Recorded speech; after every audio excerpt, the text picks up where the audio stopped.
بسم اللہ الرحمن الرحیم۔ نزہۃ المجالس حدیث کی کتاب ہے۔ اس کے اندر نماز کی بہت ہی تاکید آئی ہے اور بہت سے فضائل نماز کے بارے میں وارد ہوئے ہیں۔ سب کا ذکر کرنا مشکل ہے، اس میں سے چند فضائل ذکر کیے جا رہے ہیں۔ سن رہے ہیں بھائی؟ ادھر آ جائیں سارے پاس آ جائیں۔ سعید ادھر آ جائیں۔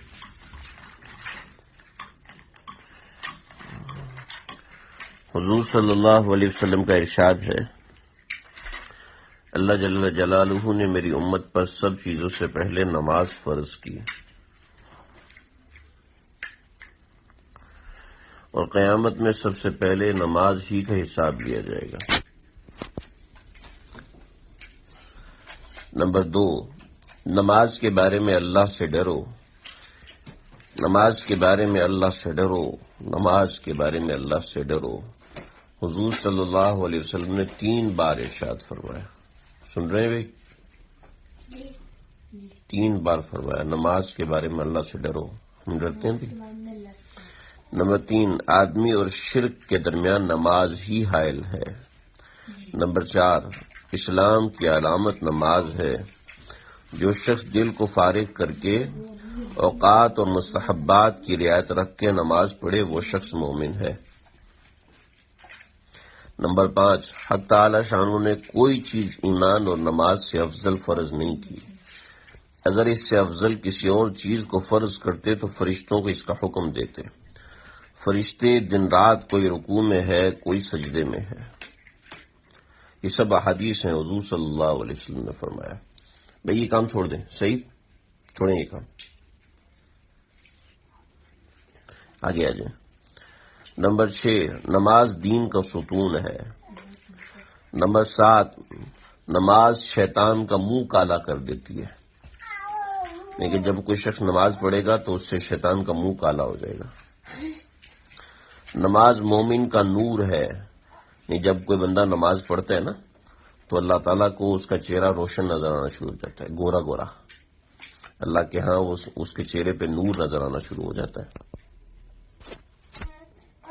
سمجھ رہے ہیں؟ پھر ایک حدیث میں آیا، نبی کریم صلی اللہ علیہ وسلم نے فرمایا کہ نماز افضل جہاد ہے۔ یعنی جہاد تو ہے لیکن سب سے افضل جہاد میں سے نماز ہے۔ نہیں، اتنا بڑا عمل ہے نماز۔ اوکے بیٹھے۔ پھر فرمایا 10ویں حدیث میں، جب آدمی نماز میں داخل ہوتا ہے تو حق تعالی شانہ اس کی طرف پوری طرح متوجہ ہو جاتے ہیں، اور جب وہ نماز سے ہٹ جاتا ہے تو اللہ بھی اپنی توجہ ہٹا دیتے ہیں۔ سبحان اللہ۔ حدیث نمبر 11، جب کوئی آفت آسمان سے آتی ہے تو مسجد کے آباد کرنے والوں سے ہٹ جاتی ہے۔ سبحان اللہ۔ حدیث نمبر 12، اگر آدمی کسی وجہ سے جہنم میں جاتا ہے تو جہنم کی آگ سجدے کی جگہ کو نہیں کھاتی۔ حدیث نمبر 13، اللہ نے سجدے کی جگہ کو آگ پر حرام فرما دیا ہے۔ حدیث نمبر 14، سب سے زیادہ پسندیدہ عمل اللہ کے نزدیک وہ نماز ہے جو اپنے وقت پہ پڑھی جائے۔ لیٹ نماز نہیں پڑھتے ہوتے، فوراً پڑھتے ہوتے۔ نمبر 15، اللہ جل جلالہ کو آدمی کی ساری حالتوں میں سب سے زیادہ پسند کیا ہے؟ سجدے کی حالت۔ سجدے میں پڑا ہوا دیکھیں کہ جب وہ پیشانی زمین سے رگڑ رہا ہو۔ اس کا مطلب یہ نہیں کہ سجدے میں پیشانی رگڑ رہے ہو، بلکہ سجدے میں پیشانی جو زمین سے رکھتے ہیں اس کو رگڑنا کہتے ہیں۔ حدیث نمبر 16، اللہ جل جلالہ کے ساتھ آدمی کو سب سے زیادہ قرب سجدے کی حالت میں ہوتا ہے۔ حدیث نمبر 17، جنت کی کنجیاں نمازیں ہیں۔ سبحان اللہ۔ حدیث نمبر 18، جب آدمی نماز کے لیے کھڑا ہوتا ہے تو اس کے لیے جنت کے دروازے کھل جاتے ہیں، اور اللہ جل جلالہ کے اور اس آدمی کے درمیان کے تمام پردے ہٹ جاتے ہیں جب تک وہ کھانسی وغیرہ یعنی خارش وغیرہ میں مشغول نہیں ہوتا، پردے کھلے رہتے ہیں۔ اگر وہ ناک میں انگلی ڈال لے، اگر وہ خارج کرنا شروع کر دیتے تو پردے بند ہو جاتے ہیں۔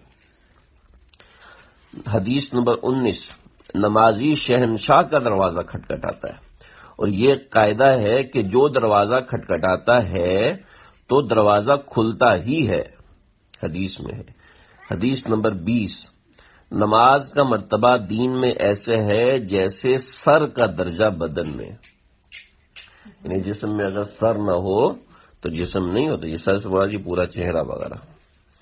حدیث نمبر 21، نماز دل کا نور ہے، جو اپنے دل کو نورانی بنانا چاہتا ہے وہ نماز کے ذریعے سے بنا لے، حضور صلی اللہ علیہ وسلم نے فرمایا۔ حدیث نمبر 22، جو شخص اچھی طرح وضو کرے، اس کے بعد خشوع اور خضوع سے 2 یا 4 رکعت نماز فرض یا نفل پڑھے، اللہ تعالیٰ سے اپنے گناہوں کی معافی چاہے تو اللہ تعالیٰ اس کے سارے گناہ معاف فرما دیتے ہیں، سبحان اللہ۔ حدیث نمبر 23، سمجھ رہے ہو 23 کیا ہوتا ہے؟ 23، زمین کے جس حصے پر نماز کے ذریعے سے اللہ کو یاد کیا جاتا ہے وہ حصہ زمین کے دوسرے ٹکڑوں پر فخر کرتا ہے، سبحان اللہ۔ حدیث نمبر 24، جو شخص 2 رکعت نماز پڑھ کر اللہ تعالیٰ سے کوئی دعا مانگتا ہے تو حق تعالیٰ شانہ وہ دعا فوراً قبول فرما لیتے ہیں، خواہ فوراً قبول فرمائیں یا کسی مصلحت سے کچھ دیر کے بعد، مگر قبول ضرور فرماتے ہیں، سبحان اللہ۔ حدیث نمبر 25، جو شخص تنہائی میں 2 رکعت نماز پڑھے جس کو اللہ اور اس کے فرشتوں کے سوا کوئی نہ دیکھے تو اس کو جہنم کی آگ سے بری ہونے کا پروانہ مل جاتا ہے۔ پروانہ سمجھتے ہو؟ یعنی ایک پرچہ مل جاتا ہے، اس پر ٹھپا لگا ہوتا ہے کہ ہاں جی یہ جنت سے، یہ جہنم سے بری ہے، یعنی کہ قیامت کے دن اس کو یہ پرچہ ملے گا انشاءاللہ۔ نمبر 26، حدیث نمبر 26، جو شخص ایک فرض نماز ادا کرے اللہ جل جلالہ کے یہاں ایک مقبول دعا اس کی ہو جاتی ہے، سبحان اللہ۔ مطلب یہ ہے کہ اللہ تعالیٰ اس کے لیے ایک مقبول دعا لکھ لیتے ہیں کہ ہاں یہ مانگو، جب یہ دعا مانگے گا تو ہم اس فرض نماز کے عوض قبول کر لیں گے، جب کوئی خاص دعا مانگے گا تو، سبحان اللہ۔ حدیث نمبر 27، جو 5 نمازوں کا اہتمام کرتا رہے، ان کو رکوع اور سجدے اور وضو وغیرہ کے اہتمام کے ساتھ اچھی طرح پورا کرتا رہے تو جنت اس کے لیے واجب ہو جاتی ہے اور دوزخ اس پر حرام ہو جاتی ہے۔ سعید ادھر آئے، سعید ادھر آ کے بیٹھے، شاباش۔ حدیث نمبر 28، حدیث کیا ہوتی ہے؟ جو بات حضور صلی اللہ علیہ وسلم نے فرمائی ہے اس کو حدیث کہتے ہیں، ہے بھائی؟ آپ صلی اللہ علیہ وسلم نے فرمایا، 28 نمبر حدیث، مسلمان جب تک 5 نمازوں کا اہتمام کرتا رہے تو شیطان اس سے ڈرتا رہتا ہے، اور جب وہ نمازوں میں کوتاہی کرتا ہے تو شیطان کو اس پر جرت ہو جاتی ہے۔ جرت یعنی شیطان کو کہتا ہے اب یہ مجھ سے ڈرے گا، اب انسان شیطان سے ڈرنا شروع ہو جاتا ہے، اس کے بہکانے کی طمع کرنے لگتا ہے، یعنی بہکانے کے لیے بہانے تلاش کرنے لگتا ہے۔ حدیث نمبر 29، سب سے افضل عمل، آپ صلی اللہ علیہ وسلم نے فرمایا سب سے افضل عمل اول وقت میں نماز پڑھنا ہے۔ نمبر 30، حدیث نمبر 30، نماز ہر متقی کی قربانی ہے۔ حدیث نمبر 31، اللہ کے نزدیک زیادہ پسندیدہ نماز یہ ہے کہ اس کو اول وقت میں پڑھا جائے۔ حدیث نمبر 32، صبح کو جو شخص نماز کو جاتا ہے اس کے ہاتھ میں ایمان کا جھنڈا ہوتا ہے، اور جو بازار جاتا ہے نماز پڑھے بغیر اس کے ہاتھ میں شیطان کا جھنڈا ہوتا ہے۔ جھنڈے سے بندے کی پہچان ہوتی ہے کہ یہ بندہ کون سے ملک کا ہے۔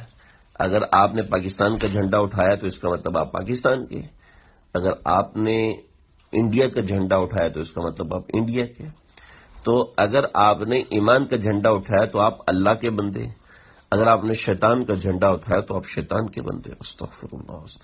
تو نماز پڑھیں گے تو اللہ کے بندے، اگر نماز نہیں پڑھیں گے تو شیطان کے بندے بنیں گے. حدیث نمبر 33. اور شیطان کا بندہ کیسا ہوتا ہے؟ اس کے منہ سر کے اوپر سینگ نکلے ہوتے ہیں، اس کو نظر نہیں آتے. حدیث نمبر 33. ظہر کی نماز سے پہلے 4 رکعتوں کا ثواب ایسا ہے جیسے تہجد کی 4 رکعتیں. حدیث نمبر 34. حدیث نمبر 35. جو آدمی نماز کو کھڑا ہوتا ہے تو رحمت الہیہ اس کی طرف متوجہ ہو جاتی ہے. حدیث نمبر 36. افضل ترین نماز آدھی رات کی ہے مگر اس کے پڑھنے والے بہت کم ہیں، یعنی تہجد پڑھنے والے بہت کم لوگ ہیں، آپ صلی اللہ علیہ وسلم نے فرمایا. حدیث نمبر 37. آپ صلی اللہ علیہ وسلم نے فرمایا میرے پاس حضرت جبریل آئے، کہنے لگے اے محمد صلی اللہ علیہ وسلم، خواہ کتنا ہی آپ زندہ رہیں ایک دن تو مرنا ہے، اور جس سے چاہیں محبت کریں ایک دن تو جدا ہونا ہے، اور آپ جس قسم کا بھی عمل کریں بھلا یا بلا اس کا بدلہ تو ملنا ہے، اس میں کوئی تردد نہیں. لیکن اس میں کوئی تردد نہیں کہ مومن کی شرافت تہجد کی نماز ہے، مومن کی عزت لوگوں سے استغنا ہے.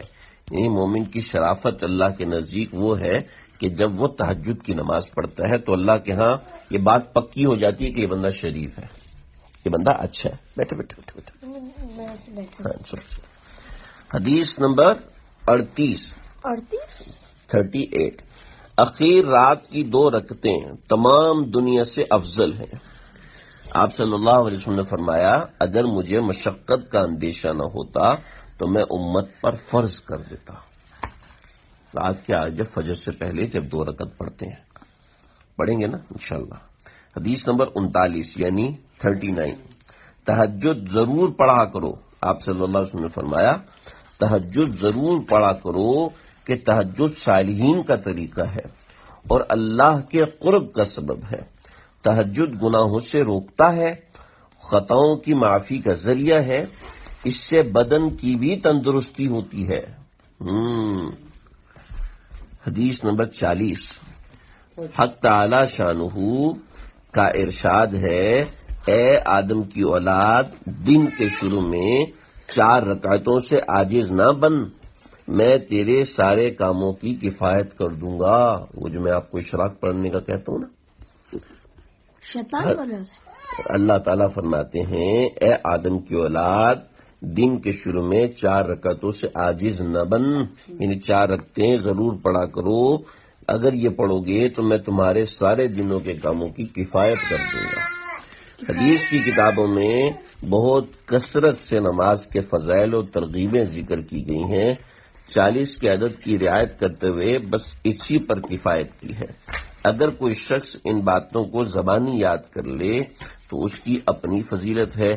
حق یہ ہے کہ نماز ایسی بڑی دولت ہے کہ اس کی قدر وہی کر سکتا ہے جس کو اللہ تعالی شانہ نے اس کا مزہ چکھا دیا ہے.